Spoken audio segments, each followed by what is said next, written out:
saura plus le 18.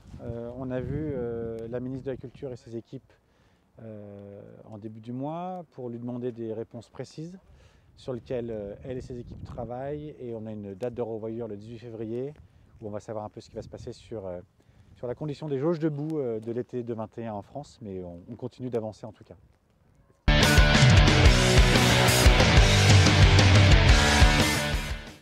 C'est trop tôt, il y a plusieurs réflexions.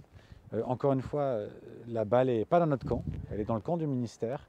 On doit attendre des réponses, les analyser et après on reviendra vers vous avec les meilleures solutions possibles. On s'engage dès que les conditions seront possibles à les faire rêver encore plus qu'avant, mais on a pratiquement 60 000 personnes qui ont gardé leur billet. Je pense que c'est un indice de rétention de billetterie un des plus élevés en France.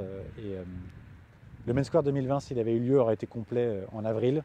C'était de loin l'édition record du festival et on est super fiers et j'aimerais encore une fois remercier les gens qui nous font confiance et on fera vraiment la fête ensemble, je l'espère très vite.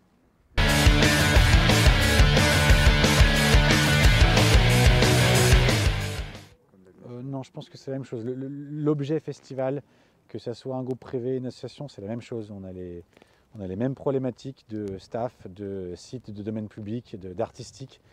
Ça ne change pas beaucoup de choses. On est tous dans la même situation. On est tous en attente depuis 1 an. On a été les premiers à fermer. On sera les derniers à réouvrir. Je pense que ça ne change rien pour l'instant. C'est un projet territorial qui se développe sur le long terme. On a un public fidèle. On leur doit de revenir avec les meilleures solutions possibles. Et c'est ce à quoi on s'attelle dès qu'on aura des réponses du gouvernement.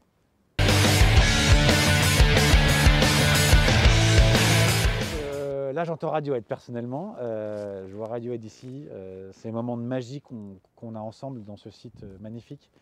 2019 pour nous a été une année de transition avec l'intégration de la 3e scène du Bastion, la scène locale Hauts-de-France, avec une amélioration des flux. Ça a été une année pour nous mais pratiquement parfaite. C'est jamais parfait.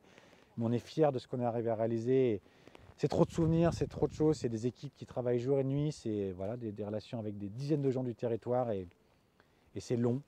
C'est long, mais il ne faut pas s'abattre, il faut tenir et on reviendra encore plus fort, j'ai envie de dire.